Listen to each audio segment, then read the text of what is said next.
Civil engineering पढ़ने का आसान तरीका ढूंढ रहे हैं? स्वागत है। नमस्कार, मेरा नाम है मनीष और मैं ले चलूंगा आपको पढ़ाई के एक ऐसे सफर में जहां ना केवल मैं बातें करूंगा बल्कि मॉडल बनाकर और एक्सपेरिमेंट दिखाकर आपको सिखाऊंगा। तो क्या आप तैयार हैं?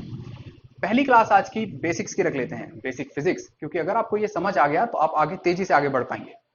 तो देख लेते हैं आज का रोड मैप। आज हम पढ़ेंगे force, pressure, moment, centre of gravity और मास एंड वेट।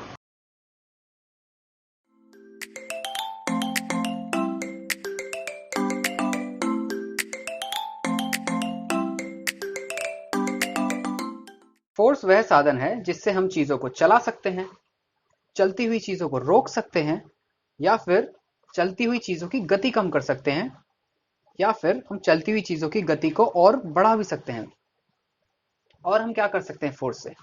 फोर्स से हम चीजों का आकार प्रकार बदल सकते हैं, शेप एंड साइज उसका बदल सकते हैं। दो तरफ से फोर्स लगाई, ये बॉडी देखिए अभी कैसी है, क्यूबॉइडल है, और ये फोर्स लगी और ये बॉडी डिस्टॉर्टेड हो गई। तो ये कर सकते हैं हम, इसको अगर खींचेंगे तो भी इसकी आकार प्रकार बदल सकते हैं। पुल और पुश दोनों से आकार प्रकार हम इसका बदल सकते हैं। फोर्स को कैलकुलेट कैसे करते हैं देख लेते हैं। फोर्स का formula, force equals to mass into acceleration, ये होता है फोर्स का फॉर्मूला।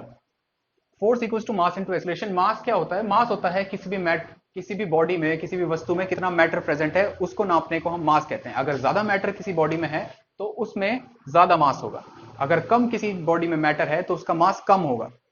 एक्सेलरेशन क्या होता है? कोई चीज कितनी तेजी से आगे बढ़ती है उसे हम एक्सेलरेशन कहते हैं। इसे वेलोसिटी से ना कंपेयर करें। Change in velocity per unit time is acceleration, ये आप हम सब जानते हैं। तो कैसे निकाला जाता है फोर्स? मास इंटू एक्सेलरेशन क्या होता है? अगर कोई बॉडी एक्सेलरेशन से जा रही है और इसका मास है m, तो इसकी फोर्स m इंटू ए। बहुत ही साधारण, आप सब जानते हैं। अगर कोई बहुत तेजी से जा रही है तो उसका एक्सेलरेशन ज्यादा हो जाएगा, तो इसलिए ये ज्यादा होने की वजह से डायरेक्टली प्रोपोर्शनल है फोर्स के, तो फोर्स भी उसकी ज्यादा हो जाएगी। अगर कोई बॉडी बहुत ज्यादा भारी है, एक ट्रेन है और वो कम धीरे चल रही है, तो पर उसका मास बहुत ज्यादा है, तो इसलिए फोर्स उसकी ज्यादा लगेगी। धीरे चलने वाली ट्रेन तेज चलने वाली कार से ज्यादा तेज मारती है।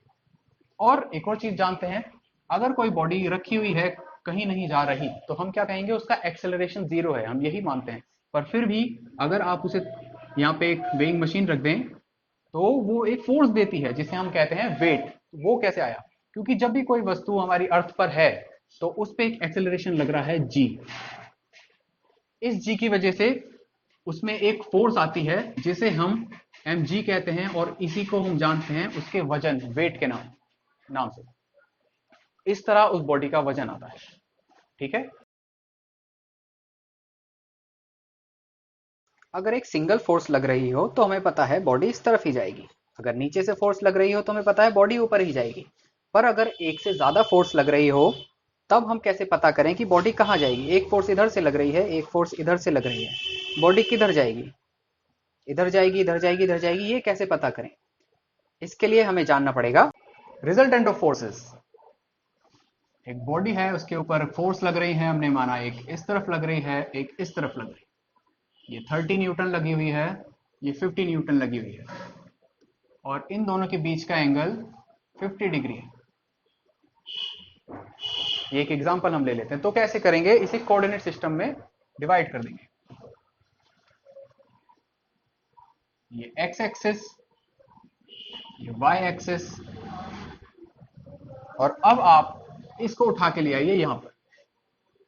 ये जो नीचे की फोर्स है हम इसे इस तरह लगा सकते हैं जैसा आप देख रहे हैं, पर ऐसा लगाएंगे तो हमारा काम बढ़ जाएगा। हम क्या करेंगे? इसको इस वाले फोर्स पे लगा देंगे, इस वाले एक्सिस पर, और ये है 30 न्यूटन, और जो ऊपर था उसे 50 डिग्री यहां से नाप के और ये लगा देते हैं 50 न्यूटन। अब ट्रिग्नोमेट्री सबने पढ़ी है, इसको हम रिजॉल्व कर लेंगे इधर और इधर। जब हम इसे इधर रिजॉल्व करेंगे तो इसका नाम होगा 50 साइन 50, और जब इसको इधर रिजॉल्व करेंगे तो यहां पे एक आ जाएगा 50 कॉस 50।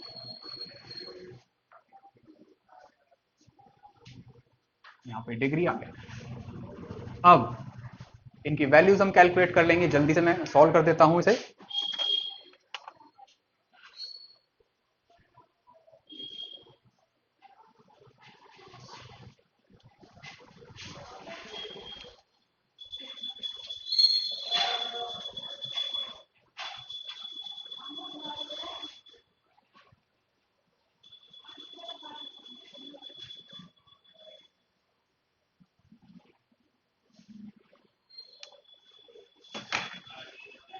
अब ये आता है 38.3 और 50 cos 50 आता है 32.14। इसको जब इसमें जोड़ेंगे तो आप प्लस कर दीजिए 62.14 हो जाएगा, जो एक्स एक्सिस पे फोर्स लग रही है, और इधर कितनी लग रही थी, ये हो जाएगी 38.3 न्यूटन। तो अब हम इसका क्या निकालेंगे, रिजल्टेंट। जो रिजल्टेंट कितना आएगा, तो रिजल्टेंट का फॉर्मूला होता है बहुत ही आसान, बहुत ही सरल,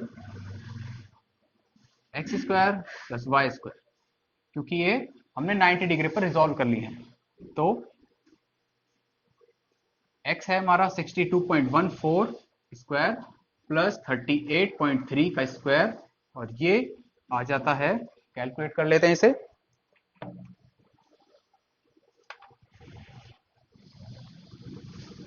73 न्यूटन।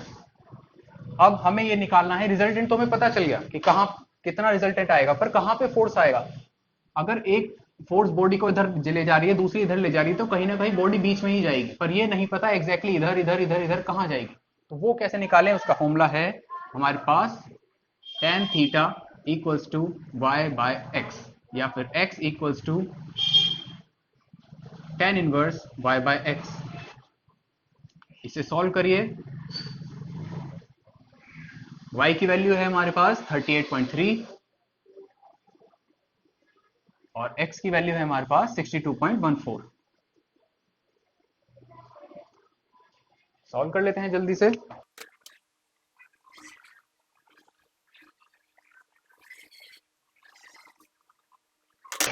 एंगल आया है 31.65 डिग्री।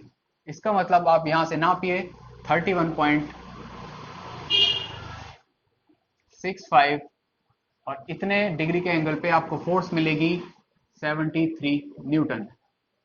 ये है रिजल्टेंट। ऐसा ही दो से अगर ज्यादा फोर्सेस हो तब भी हम यही करेंगे, सारी फोर्सेस को रिजॉल्व कर लेंगे और उसका रिजल्टेंट निकालेंगे। ये मैंने एक शॉर्ट टर्म में बता दिया। रिजल्टेंट निकालने के और भी कई तरीके हैं, पैरेललोग्राम लो है, ट्राइंगल लो है, पॉलीगन लो है। अगर आप डिटेल में चाहते हैं कि कैसे निकलता है रिजल्टेंट, ये दुनिया 3D है, अभी हम 2D की बात कर रहे हैं। 3D में भी फोर्स लग सकती है इधर इधर और एक तीसरे डायमेंशन में, तब रिजल्टेंट कैसे निकालें, तो आप नीचे कमेंट कर सकते हैं, मैं उसके लिए एक अलग से वीडियो बना दूंगा। रिजल्टेंट ऑफ फोर्स के बाद बात कर लेते हैं स्टेट ऑफ इक्विलिब्रियम की। इक्विलिब्रियम क्या होता है? इक्विलिब्रियम का ये मतलब होता है कि किसी बॉडी के ऊपर जब पड़ने वाली सारी फोर्सेस का वेक्टर सम जीरो हो जाता है, तब हम उसे कहते हैं कि बॉडी इक्विलिब्रियम स्टेट में है। क्या हुआ इसका कहने का मतलब, अगर फोर्स लगी है और ये इधर से लगी है और ये सब कैंसिल हो जाए, नलीफाई हो जाए, और ये बॉडी कहीं मूव ना करे, तो इसको हम कहेंगे इक्विलिब्रियम। तो ये स्टेट ऑफ इक्विलिब्रियम हो जाएगा। ऐसा ही इक्विलिब्रियम दो तरह का होता है, एक है स्टैटिक इक्विलिब्रियम, यानी कि बॉडी कहीं नहीं जा रही, एक ही जगह पर है और हर तरफ से लगने वाली फोर्स का सम क्या हो गया है, जीरो। जैसे कि 30 इधर से लगी, 30 इधर से लगी, तो सम जीरो हो गया है। अब एक इक्विलिब्रियम होता है जब बॉडी कांस्टेंट वेलोसिटी में होती है। अगर आप उसको डिटेल में जानना चाहते हैं तो आप मुझे कमेंट्स में बता सकते हैं, मैं वो भी आपको एक अलग वीडियो बना के समझा दूंगा।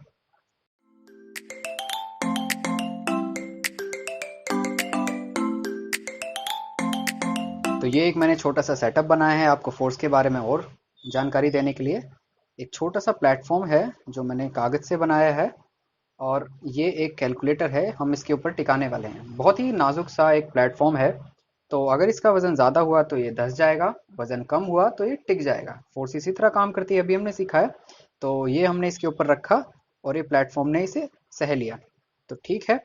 अब मैं इस कैलकुलेटर को चेंज नहीं कर रहा, वही कैलकुलेटर है, इसका वजन बिल्कुल सेम होगा, इधर से देखो उधर से देखो। पर अगर मैं इसको इस तरह खड़ा करके रखता हूँ, ठीक है, तो क्या ये प्लेटफॉर्म इसका वजन सह पाएगा? देखिए नहीं सह पा रहा, ये एकदम टूट गया। ऐसा क्यों हुआ, जबकि फोर्स तो कैलकुलेटर की सेम है? तो यहाँ पे क्या चेंज हुआ है जो प्लेटफॉर्म वजन नहीं सह पाया? पहले सह रहा था, अब नहीं सह पाया। तो हुआ ये कि पहले जो इसका वजन था वो इतने सारे एरिया पे बटा हुआ था, वो पूरा इतने एरिया पे बटा हुआ था और आराम से उसने सह लिया। पर जब हमने इसे खड़ा करके लगाया तो वो जो फोर्स थी वो सिर्फ इतने से एरिया पे कॉन्सेंट्रेटेड, केंद्रित हो गई। तो अब वो जब करा तो प्लेटफॉर्म टूट गया। इसको हम कहते हैं प्रेशर। इस चीज को हम प्रेशर के नाम से जाने जाते हैं, इसलिए प्रेशर फोर्स से ज्यादा इस्तेमाल होता है हमारी डे टू डे लाइफ में। तो जान लेते हैं प्रेशर का फॉर्मूला क्या है। प्रेशर का फॉर्मूला होता है force per unit area. Pressure equals to force per unit area. तो क्योंकि एरिया इनवर्सली प्रोपोर्शनल है प्रेशर के, तो अगर एरिया बड़ा होगा तो प्रेशर कम हो जाएगा, अगर एरिया कम होगा तो प्रेशर ज्यादा हो जाएगा। अब इसकी यूनिट कैसे निकालें? आप फॉर्मूले से ही निकाल सकते हो इसकी यूनिट। फोर्स की यूनिट होती है न्यूटन, एरिया की यूनिट होती है मीटर स्क्वायर, अगर हम एसआई यूनिट्स की बात करें तो। न्यूटन पर मीटर स्क्वायर को एक नई टर्म से जानते हैं जिसका नाम है पास्कल, साइंटिस्ट के नाम पर रखा गया है। यूनिट्स के बारे में एक खास बात मैं आपको बता दूं कि यूनिट्स हम अक्सर स्मॉल लेटर से डिनोट करते हैं, जैसे मीटर, ग्राम। तो पर आप देखोगे जब प्रेशर की बात आई तो पास्कल कैपिटल में है, न्यूटन एन कैपिटल में है। ऐसा क्यों? क्योंकि ये जो यूनिट है ये साइंटिस्ट के नाम पर रखी गई है और साइंटिस्ट का अनादर नहीं करना चाहते हम, उनके सम्मान के लिए हम इन यूनिट्स को क्या करते हैं, कैपिटल लेटर्स दे देते हैं। तो प्रेशर की यूनिट हम पास्कल याद रखेंगे, पास्कल होता है न्यूटन पर मिलीमीटर स्क्वायर, न्यूटन पर मीटर स्क्वायर। प्रेशर की और भी यूनिट्स हैं, जैसे है बार और है पीएसआई। पीएसआई क्या होता है? पाउंड पर स्क्वायर इंच। इसे भी जाना जाता है 1 इंच स्क्वायर पे, अगर ये 1 इंच है तो ये 1 स्क्वायर इंच हो गया, इस पे कितने पाउंड प्रेशर लग रहा है उसको नापते हैं, तो उसे हम बोलते हैं पीएसआई। ये थी प्रेशर की यूनिट।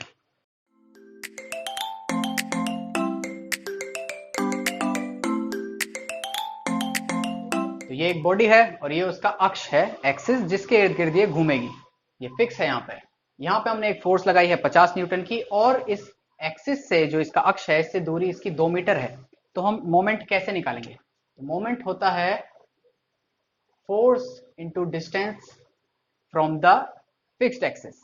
तो फोर्स हमारी है 50 न्यूटन और डिस्टेंस है एक्सिस से 2 मीटर, तो ये कितना आ गया, 100 न्यूटन मीटर। इसे हम कहते हैं मोमेंट। अब अगर मैं इस फोर्स को हटा के ऊपर लगा देता हूं यहां पर, और इसका डिस्टेंस अब ये बदल जाएगा और ये हो गया है यहां से यहां तक 3 मीटर, तो अब मोमेंट कितना हो जाएगा? बहुत ही सरल है, 50 into 3 equals to 150 newton metre. 150 newton metre इसका आ गया है। अब मोमेंट में एक और चीज होती है जिसे हम जानते हैं कपल के नाम से। कपल क्या होता है? जोड़ा। अब अगर यही जो बॉडी हमने ली है इसको अगर मैं लंबी कर दूं और ऐसे बना दूं, और ये फोर्स लग रही थी ऊपर, और एक फोर्स लगा दूं इसके ऑपोजिट डायरेक्शन में यहां से, और उसका भी मैग्नीट्यूड है 50 न्यूटन और ये डिस्टेंस उसका भी 3 मीटर है। ठीक है, तो हालांकि फोर्स देखिए दोनों ऑपोजिट हैं एक दूसरे के, एक इधर जा रही है एक इधर जा रही है ऐसे, पर फिर भी ये क्या करेंगी, दोनों इसको घुमाने में एक साथ काम आएंगी। जैसे हम क्या करते हैं, बोतल का ढक्कन खोलते हैं, जैसे हम पानी की टंकी होती है उसे खोलते हैं, तो वो क्या लगाते हैं, हम कपल लगाते हैं। तो इस समय कपल होना क्या चाहिए, अगर हम दो अलग अलग फोर्स को ले लें तो 50 into 3, 50 into 3 plus 50 into 3, 50 into 3, तो इस तरह निकलेगा, ये 300 न्यूटन मीटर आ जाएगा। पर कपल को एक और तरीके से निकाल सकते हैं, काफी आसान होता है। अगर कपल है तो कपल होने के लिए क्या जरूरी है, इक्वल एंड ऑपोजिट फोर्स होनी चाहिए। अगर यहाँ 50 है तो यहाँ भी 50 होना चाहिए। तो हम लेते हैं 50 और डिस्टेंस बिटवीन द फोर्सेस ले लेते हैं सीधा 6, तो अब भी कितना आ गया, 300 न्यूटन मीटर। इस तरह निकाला जाता है couple.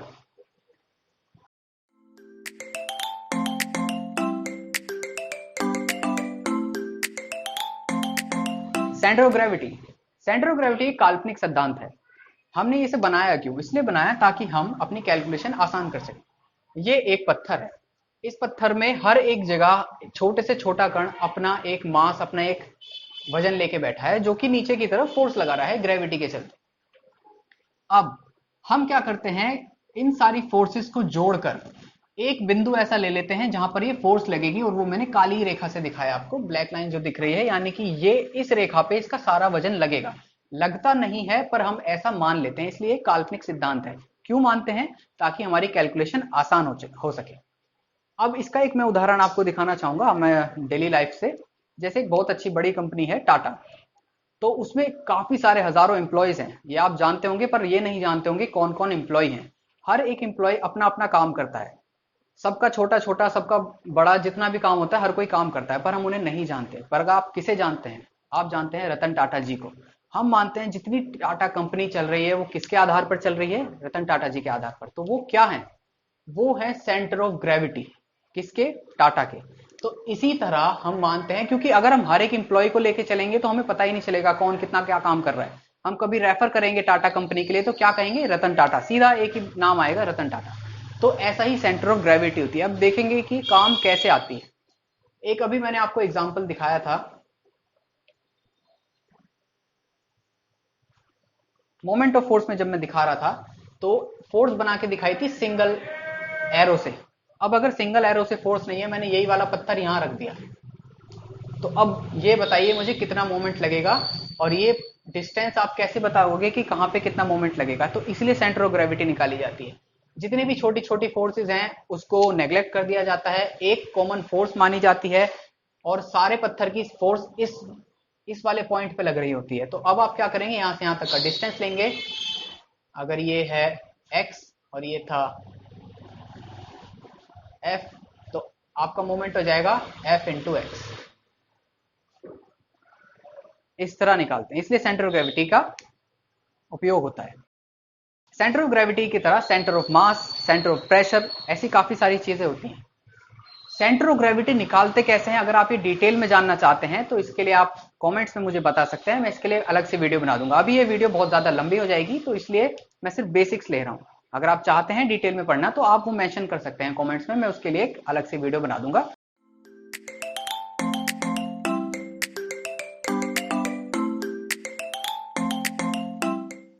Mass and weight, mass and weight में कई बार कंफ्यूजन हो जाता है कि केजी इसकी यूनिट है या इसकी यूनिट है, स्पेस में जाके ये जीरो क्यों हो जाता है, तो इसमें कई बार कंफ्यूजन हो जाती है। तो इसलिए मैं इस वीडियो में डाल रहा हूं ताकि ये कंफ्यूजन क्लियर हो सके। तो मास होता है हमारा, किसी भी बॉडी में कितना मैटर प्रेजेंट है, कितने एटम मॉलिक्यूल्स प्रेजेंट है। ज्यादा अगर होंगे तो उसका मास आपको ज्यादा मिलेगा, कम होंगे तो आपको उसका मास कम मिलेगा।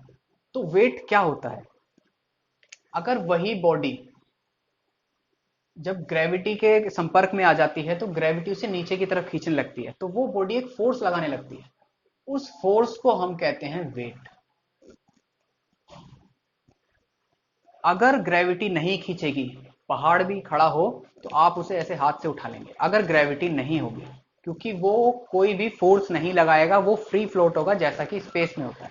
तो स्पेस में वेट जीरो हो जाता है, मास जीरो नहीं होता, और इसको कोई जीरो नहीं कर सकता। अगर मास है तो रहेगा, इसे आप गायब नहीं कर सकते। वेट को आप जीरो कर सकते हो क्योंकि ये तभी लगता है जब ग्रेविटी खींच रही होती है। अब बात करते हैं यूनिट की। यूनिट में कंफ्यूजन हो जाता है क्योंकि मास की यूनिट है किलोग्राम, और जब हम अपना वजन नापते हैं, किसी चीज का वजन नापते हैं, तो उसे भी हम कहते हैं किलोग्राम। 2 किलो चीनी, हमारा वजन 60 किलो, ये सब चीजें पर किलोग्राम तो इसकी यूनिट है। तो किलोग्राम वेट में क्यों कहा जाता है, असलियत में जो हम नापते हैं वेट वो होता है किलोग्राम फोर्स, पर उसे हम किलोग्राम फोर्स बोलते नहीं हैं, सिर्फ किलोग्राम बोल देते हैं। किलोग्राम फोर्स का मतलब है 1 किलोग्राम मास की कोई वस्तु जब अर्थ के ग्रेविटेशन में आती है तो कितनी फोर्स लगाएगी, 1 kgf, यानी किलोग्राम फोर्स। असलियत में वेट की यूनिट होती है न्यूटन।